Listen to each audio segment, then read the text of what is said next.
બેઠી છે ને એ બહેનો લગભગ મારા ખ્યાલથી એક વીકથી આ કાર્યક્રમની તૈયારી કરતા હતા. મારી સાથે વાતચીત થઈ એમની અલ્પાબેન સાથે.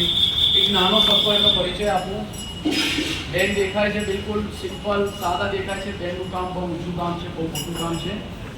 મારે એનો પરિચય આપવો જોઈએ કે આપવા લાયક છે એટલે આપવો જોઈએ. અલ્પાબેન શાહ કે જે સંસ્કૃતની અંદર ખૂબ જ ઊંચું કામ કરે છે. જેને સંસ્કૃત વિષય બરાબર ફાવતો હોય, સંસ્કૃતમાં ક્યાંય આગળ જવું હોય તો બેનનો ચોક્કસથી કોન્ટેક્ટ કરજો, તમને ટોપ પર લઈ જશે બેન. ખ્યાલ આવ્યો?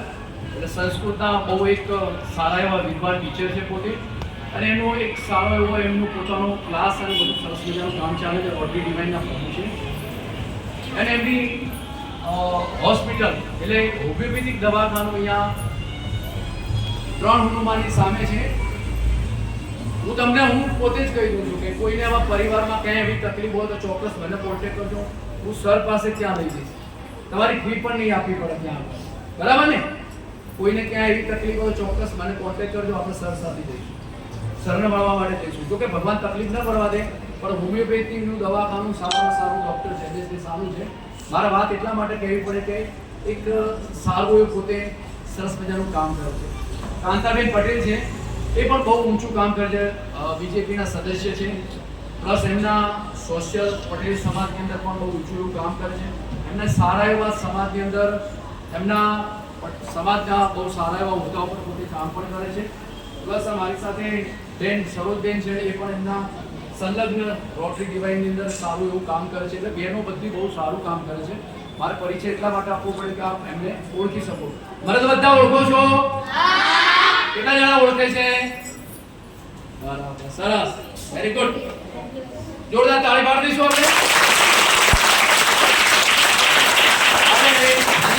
વધારે વાતો નહીં કરીએ, પણ આજે જે તમને અહીંયા પીરસવામાં આવ્યું છે અને જે તમને આજે કહેવામાં આવ્યું છે, ખૂબ તૈયારી કરી અને ખૂબ ભણીશું.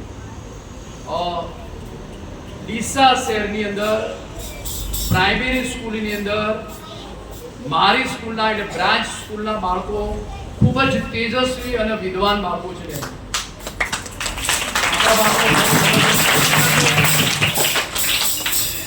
જે કઈ સ્કૂલોમાં જ્યાં આપણા વિદ્યાર્થીઓ છે ખૂબ ટોપર વિદ્યાર્થીઓ છે. તો બધા વિદ્યાર્થીઓને મળું છું, ચાહે SCWમાં હોય કે ચાહે સરદાર પટેલમાં હોય, પણ આપણા સ્કૂલના વિદ્યાર્થીઓ બહુ ટોપર વિદ્યાર્થીઓ છે અને ખૂબ સારા વિદ્યાર્થીઓ છે અને રિસ્પેક્ટલી વિદ્યાર્થીઓ છે. પાછા હું ક્યાંય સ્કૂલમાં જાઉં છું તરત જ સામેથી મળતા હોય છે.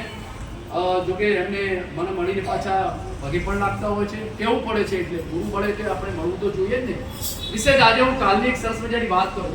કાલે મારે જોગાનું પાલનપુર મારે જવાનું થયું.